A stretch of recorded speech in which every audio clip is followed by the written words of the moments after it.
17 years dream ఈ రోజు నెరవేరింది. ఆర్సీబీ ఫ్యాన్స్ చాలా అంటే చాలా హ్యాపీగా ఉండి ఉంటారు. 2008లో గెలిచారు. ఆ తర్వాత చెపక్లో చెన్నై పైకి దండయాత్రకు వెళ్తున్నారు, వెనక్కి వస్తున్నారు, 2025లో వాళ్ళ కోరిక నెరవేరింది. అయితే ఇక్కడ బిగ్గెస్ట్ మూమెంట్ ఏంటి అంటే ఇదే ధోనికి లాస్ట్ సీజన్. సో ఆ లాస్ట్ సీజన్లో వాళ్ళ కోరికను తీర్చుకున్నారనమాట. అయితే ఈరోజు మ్యాచ్లో ఆర్సీబీ ప్యూర్ క్లాస్, ఒక చిన్న మిస్టేక్ కూడా చెయ్యలేదు. ఇది నిజం.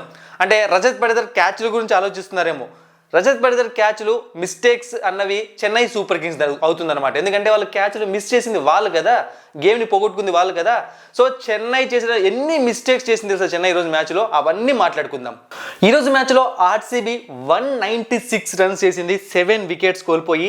Chennai super Kings 146 runs, 8 wickets కోల్పోయి ఆర్సీబీ 50 రన్స్ తేడాతో విజయం సాధించింది.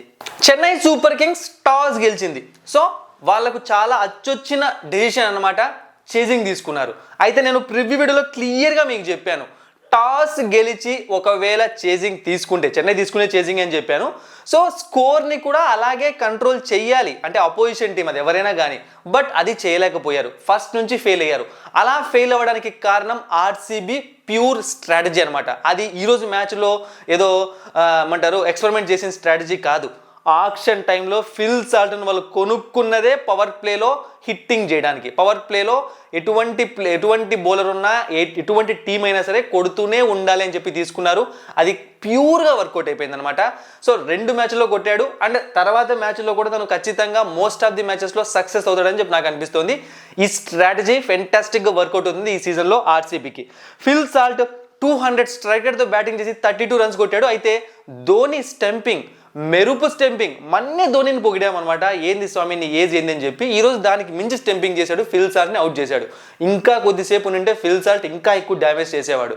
సో విరాట్ కోహ్లీ ఈరోజు కొంచెం స్ట్రగుల్ అయ్యాడు, ఖచ్చితంగా స్ట్రగుల్ అయ్యాడు అనమాట. చాలా అంటే చాలా స్లోగా ఆడాడు. కానీ మతీషా పత్రానా బాల్ని హెల్మెట్ కొట్టకుండా ఉండాల్సింది, అంటే ఆ బౌన్సర్ వేయకుండా ఉండాల్సింది. ఆ తర్వాత ఫటా కొట్టాడు, అవుట్ అయ్యేది కానీ అవుట్ అయ్యాడు. సో 31 రన్స్ చేశాడు. ఈరోజు మ్యాచ్లో నేను సర్ప్రైజ్ ఫీల్ అయ్యేది దేవదత్ పడికల్ గురించి. అంటే లాఫ్టెడ్ షాట్స్ ఆడాడు అనమాట. ఆడడం మాత్రమే కాదు, ఎగ్జిక్యూట్ చేశాడు చాలా సక్సెస్ఫుల్గా. సో ఒక మంచి క్యాచ్కి అవుట్ అయ్యాడు అనమాట అశ్విన్ బౌలింగ్లో. అయితే పడికల్ 14 బాల్స్లో 27 రన్స్ కొట్టాడు అనమాట. So super. తను అలా ఫాస్ట్గా ఆడడమే ఆర్సీబీ టీంకి కావాలి, ఆర్సీబీ ఫ్యాన్స్కి కూడా కావాలి. ఇక నెక్స్ట్ రజత్ పడిదర్. సో ఒక బ్యాట్స్మెన్కి 3 ఛాన్సులు వచ్చాయి అంటే ఆ రోజు మనం అర్థం చేసుకోవచ్చు, సంథింగ్ ఏదో ఫేవర్ వర్కౌట్ అవుతోంది ఆర్సీబీ టీంకి అని చెప్పి. మీరు ట్రావిస్ హెడ్ని గుర్తు తెచ్చుకుంటారు ఎస్ఆర్హెచ్ మ్యాచ్కి.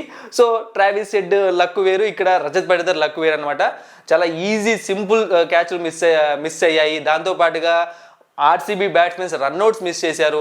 సో పూర్తిగా ఈరోజు అంటే వాళ్ళ టాలెంట్ మాత్రం ఇక్కడ ఏమి కూడా ఏదో లక్కీగా ఆర్సీబీ గెలవలేదనమాట, చెన్నై తప్పులు చేసింది. బట్ ఆ లక్ ఫ్యాక్టర్ కూడా వాళ్ళకి కలిసి రాలేదనమాట పూర్తిగా. సో రజత్ పడిదర్ ఈరోజు మ్యాచ్లో 32 బాల్స్లో 51 రన్స్ కొట్టాడు అనమాట. బేసిక్గా స్ట్రగుల్ అయ్యాడనమాట. ఆ ఛాన్సులు తీసుకుని ఆడుతూ హాఫ్ సెంచరీ అయితే కంప్లీట్ చేసుకున్నాడు. సో ఇక నెక్స్ట్ లియామ్ లివింగ్స్టన్ ఫెయిల్ అయిపోయాడు, 10 రన్స్.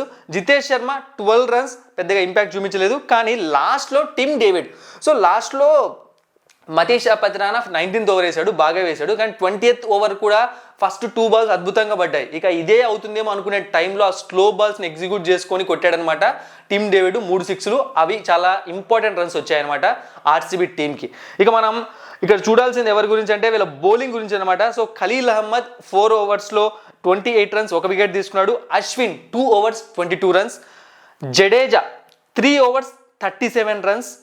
సో ఈ రెండు ఎందుకు చెప్పాను తెలుసా, ఫస్ట్ నేను స్పిన్ బౌలింగ్లో వీళ్ళు ఎక్కువగా స్ట్రాంగ్గా ఉంటారని చెప్పి మనం అనుకున్నాం అనమాట. పూర్తిగా ఫెయిల్ అయిపోయారు. ఆర్సీబీ వీళ్ళని అవుట్ ప్లే చేసేసింది అనమాట. ఇదే ఈరోజు చెన్నై ఓడిపోవడానికి ముఖ్య కారణం. ఇక next Noor Ahmad 3 wickets. So wicket taking మళ్ళీ 3 వికెట్లు తీసుకున్నాడు అనమాట. ఇక next Pathirana 2 wickets. Sam Curran last over ఒకవేళ రన్స్ కొట్టకపోయినంటే మనోడు ఫెంటాస్టిక్ ఎకానమీతో ఎండ్ చేసేవాడు ఓవర్ని, కానీ 34 రన్స్. సో పూర్తిగా బౌలర్స్ అందరినీ చిత్తగొట్టేశారనమాట ఒక ఖలీల్ అహ్మద్ని పక్కన పెట్టేస్తే. సో ఇదే అంటే నేను ఏం చెప్పదలుచుకున్నాను అంటే బేసిక్గా మీరు మన ప్లేయింగ్ లెవెన్ వీడియోస్ చూసారంటే నేను ఏం చెప్పాను, పేపర్ పైన పేపర్ స్క్వాడ్ ఎలా ఉంది అని చెప్పి మనం ఎక్కువసార్లు మాట్లాడుకున్నాం. సో ఈరోజు మ్యాచ్తో నాకు అర్థమైంది ఏంటి అంటే పేపర్ పైన ఉన్నంత స్ట్రాంగ్గా సిఎస్కే రియల్ ఫీల్డ్లో కనిపించట్లేదు. అండ్ ఇంకొక విషయం మాట్లాడాలి, చేజింగ్కి వచ్చింది కదా చెన్నై సూపర్ కింగ్స్, ఎంత వరెస్ట్ స్ట్రాటజీ అంటే బేసిక్గా ఫస్ట్ మ్యాచ్లో మనం అనుకున్నాం రుతురాజ్ గైక్వాడ్ ఏదో ట్రెంట్ బోల్ట్ కొంచెం ఏదో ఇబ్బంది పడతారని చెప్పి వచ్చాడు అనుకుంటే ఈ మ్యాచ్లో కూడా మళ్ళీ అదే డెసిషన్ తీసుకున్నారు. సో అది రాంగ్ అనమాట. రాహుల్ త్రిపాఠి ప్లేస్ అది కాదు, 1 down 2 down ఆడాల్సిన ప్లేయర్ అతను. సో ఫెంటాస్టిక్ ఓపెనర్ అయిన రుతురాజ్ గైక్వాడ్ ఓపెనింగ్ కాదని చెప్పి ఎందుకు వెళ్ళాడు 1 downకి, అది పెద్ద మైనస్ అయింది. తన ప్లేస్ కాదు రాహుల్ త్రిపాఠి, అందుకే బ్యాక్ టు బ్యాక్ మ్యాచెస్లో ఫెయిల్ అయిపోయాడు. 5 runs మాత్రమే. రచిన్ రవీంద్ర తను ట్రై చేశాడు, అంటే లాస్ట్ సీజన్ లాగా వచ్చిన ఛాన్స్ను మిస్ చేసుకోకుండా ప్రతి మ్యాచ్లో రన్స్ అయితే చేస్తున్నాడు. 41 runs కొట్టాడు. రుతురాజ్ గైక్వాడ్ డక్ అవుట్ అయ్యాడు అనమాట. సో జోస్ హ్యాజిల్వుడ్ బౌలింగ్లో, ఇది మనం ప్రివ్యూలో స్టాట్స్లో చెప్పుకున్నాం. ఇక దీపక్ కూడా ఒక ఇంపార్టెంట్ క్యాచ్ మిస్ చేశాడు, బ్యాక్ టు బ్యాక్ 2 మ్యాచ్లో ఫెయిల్ అయ్యాడు. సో పేపర్ పైన ఉన్నంత స్ట్రాంగ్గా ఫీల్డ్లో లేదంటే ఇదే అనమాట, ఏమాత్రం ఎఫెక్ట్ చూపించట్లేదు. Sam Curran 8 runs. సో శివం దుబే ఓన్లీ 19 runs యష్ దయాల్ బౌలింగ్లో బౌల్డ్ అయ్యాడు. సో ఇట్లా మొత్తానికి సిఎస్కే టీం మొత్తం కుప్ప కూలిపోయింది అనమాట. అంటే అసలు అన్ని రన్సే ఇవ్వకూడదు చెప్పక పిచ్ పైన, 150 to 170 అంతే. 170 దాటి 190కి 200 టచ్ అయితే ఇంకా నేను చెప్పా కదా గుండెల మీద చెయ్యి వేసుకొని బౌలింగ్ చేసుకోవచ్చు ఏ టీం అయినా సరే, ఎందుకంటే అంత ఈజీగా అది ఇక్కడ గెలవడం. సో మొత్తానికి పూర్తిగా ఎత్తిపోయింది అనమాట వీళ్ళది. ఇక next Jadeja 25 runs. So Ashwin 11 runs. ఇక ధోని లాస్ట్లో కొన్ని మెరుపులు మెరిపించాడు ఫ్యాన్స్ కోసము, 16 balls 30, బట్ అప్పటికే చెయ్యి దాటిపోయింది అనమాట సిఎస్కే నుంచి ఆ మ్యాచ్ అన్నది. అయితే ఈరోజు ధోని 9th ప్లేస్లో బ్యాటింగ్కి వచ్చాడు. సో దీన్ని బట్టి మనం అర్థం చేసుకోవాల్సింది ఏంటి అంటే ధోని జస్ట్ ఫ్యాన్స్ కోసం మాత్రమే ఆడుతున్నాడు. ఇది మాత్రం పక్కాగా అర్థమవుతుంది అనమాట. ఒకవేళ తక్కువ రన్స్ ఉండి హిట్టింగ్ చేయాల్సిన అవసరం వచ్చి అలాంటి స్టేజ్లో అయితే వచ్చేవాడేమో. సో ఇక మ్యాచ్ అయిపోయిందని ధోనికి కూడా తెలుసు అనమాట, అందుకే కనీసం త్వరగా కూడా బ్యాటింగ్కి రాలేదు. ఇక నెక్స్ట్ మనం ఆర్సీబీ బౌలింగ్ విషయానికి వచ్చాము అంటే ఫెంటాస్టిక్ అని చెప్పాలి. ఎందుకంటే చెపక్ గ్రౌండ్లో చెన్నై బౌలర్స్ అందరూ ఫెయిల్ అయితే ఆర్సీబీ బౌలర్స్ అందరూ సూపర్ హిట్ అయ్యారు. సో భువనేశ్వర్ కుమార్ ఎకానమీ చూడండి 6.7, 1 wicket. Josh Hazlewood 5.20 economy, 3 wickets. Yash Dayal 6 economy, 2 wickets. Liam Livingstone 7 economy, 2 wickets. ఇక Suyash Sharma 8 economy, Krunal Pandya 13 economy. So చాలా అద్భుతంగా అనమాట ఫీల్డింగ్ కానీ బ్యాటింగ్ కానీ ప్రతి ఒక్కటి.